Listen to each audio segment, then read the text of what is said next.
கிறிஸ்துவுக்குள் அன்பானவர்களே, ஆண்டவராகிய இயேசுவின் நாமத்தில் உங்களுக்கு என் அன்பின் வாழ்த்துக்கள். மத்தேயு சுவிசேஷம் 6ஆம் அதிகாரம் 34வது வசனம் சொல்லுகின்றது, நாளை தினத்தை குறித்து கவலைப்படாதீங்கன்னு சொல்லிட்டு. கேட்கலாம், எப்படி நாளை தினத்தை குறித்து கவலைப்படாமல் இருக்க முடியும்? கடன் தலைக்கு மேலே இருக்கிறது.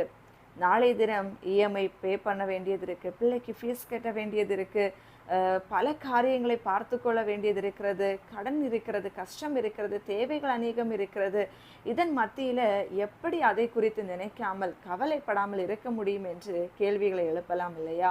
உண்மைதான். ஆனால் வேதம் நமக்கு என்ன பதில் கொடுக்கிறது தெரியுமா?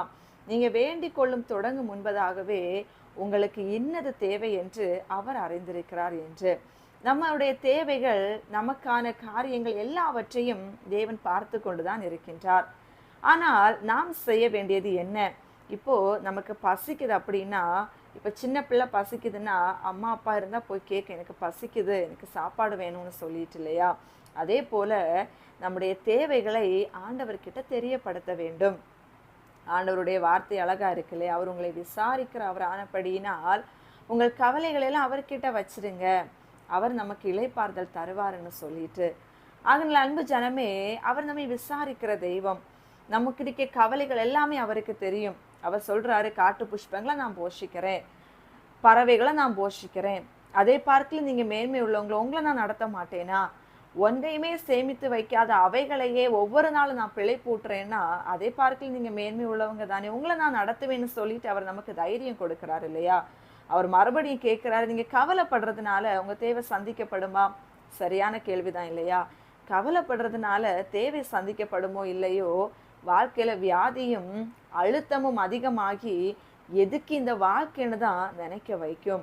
அன்பு ஜனமே, ஒருவேளை நெருக்கத்தின் மத்தியில இருந்துட்டு நாளை தினத்திற்கான பெரிய தேவையோடு கூட இன்றைக்கு நீங்க இந்த வார்த்தையை கேட்டுக்கொண்டு இருந்தீங்கன்னா, ஆண்டவர் நமக்கு ஒரு தைரியமான வார்த்தைகளை கற்றுக் கொடுக்கிறாரு.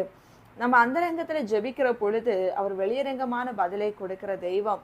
சில வேளை நம்ம உதவியை மனுஷன்கிட்ட கேட்டு இருக்கலாம், எனக்கு இந்த உதவியை பண்ணுவீங்களான்னு சொல்லிட்டு அவங்க மறத்து இருக்கலாம். ஆனால் அவர் நமக்கு தயவை உருவாக்குகிறவர் அல்லவா? அன்னைக்கு சிறைச்சாலைக்குள்ள இருந்த யோசேப்புக்கு சிறைச்சாலை தலைவன் கிட்ட தயவை உருவாக்கி கொடுத்தது யாரு? தேவன் தான் இல்லையா?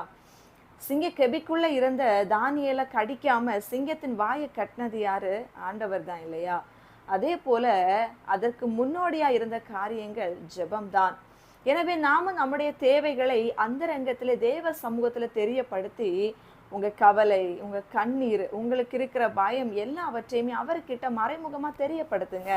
மனுஷன்கிட்ட அலறதுனால, மனுஷன்கிட்ட ஒவ்வொரு காரியத்தை வெளிப்படுத்துறதுனால யாரும் ஏன்னு கேட்க போறதில்ல. ஆனா அந்தரங்கமாய் அவர் சமூகத்துல உங்க கண்ணீரை வெளிப்படுத்தி, அப்பா எனக்கு இவ்வளோ பண தேவை இருக்குப்பா, இவ்வளோ கடல்ல நான் இருக்கிறேன்ப்பா, இந்த காரியங்கள் எனக்கு சந்திங்கன்னு சொல்லிட்டு எவ்வளவு தூரம் மறைமுகமாய் உங்கள் கண்ணீரை ஆண்டவர்கிட்ட நீங்க செலுத்துறீங்களோ, வெளியரங்கமாய் உங்களுக்கு உதவி செய்ய, உங்களுக்கு பலன் தந்து உங்களை நடத்த ஏதாவது ஒரு வழியில ஒரு மனுஷன் உங்களுக்கு தயவுக்காக ஆண்டவர் ஏற்படுத்தி கொடுப்பாருங்க. அதான் சத்தியம். ஆகையை நான் கேட்கிறேன் அன்பு ஜனமே, நாளை தினத்தை குறித்து நீங்க இன்றைக்கு கவலைப்பட்டு இன்றைய நாளை இழக்காமல் தேவ சமூகத்துல ஒப்பு கொடுங்க. நீங்க கவலைப்பட கவலைப்பட பயம் அதிகமாகும், அழுத்தம் அதிகமாகும், நம்பிக்கையற்ற நிலைமை வந்துவிடும். இனி எதற்கு வாழ வேண்டும் என்று எல்லாம் நினைக்க வைக்கும். ஆனால் தேவன் மேல அந்த காரியத்தை ஒப்பு கொடுத்துட்டு அவர் பார்த்து கொள்வார். இந்த விசுவாசத்தோடு கூட அடிகளை எடுத்து வைக்கிற பொழுது மனதுக்குள்ளே ஒரு சமாதானம் வரும். நிச்சயமாக தேவன் என்னை நடத்துவார் என்கின்ற ஒரு நம்பிக்கை உங்களுக்குள்ளே உருவாகும். ஆகினால் கேட்கிறேன் அன்பு ஜனமே, இன்றைக்கு ஒப்பு கொடுப்போமா? தேவனை, என் தேவைகளை நீர் அறிவீர், நீர் எனக்கு சந்திப்பீர், நீர் என்னை ஆசீர்வதிப்பீர், என்னை வெட்கப்பட விடமாட்டீர் என்று உம்மை நம்பி நிற்கிறேன் என்று சொல்லி அவர்கிட்ட நம்மை ஒப்பு கொடுப்போம். நிச்சயமாய் நம்முடைய தேவைகளை அவர் பார்த்து கொள்வார். ஜெபிப்போமா? எங்களை நேசிக்கிற நல்ல தகப்பனே, எங்களுக்கு தாயும் தகப்பனும் நீங்க தான்ப்பா. எங்களை நேசிக்கும் நல்ல தெய்வமும் நீங்க தான் ஆண்டவரே. இந்நாள் வரையிலும் நாங்கள் ஜீவனோடு வாழ எங்களுக்கு ஜீவ சுவாசத்தை கொடுத்திருக்கிறீர், எங்களுக்கான போஜனத்தை நீர் கொடுத்திருக்கிறீர், எங்களுக்கான உடைகளை உணவுகளையும் தந்திருக்கின்றீர், உறைவிடத்தை கொடுத்திருக்கிறீரப்பா. இவ்வளவு நாட்கள் நடத்தி வந்த தெய்வமே, இனிமேல் நீங்க நடத்துவீங்க.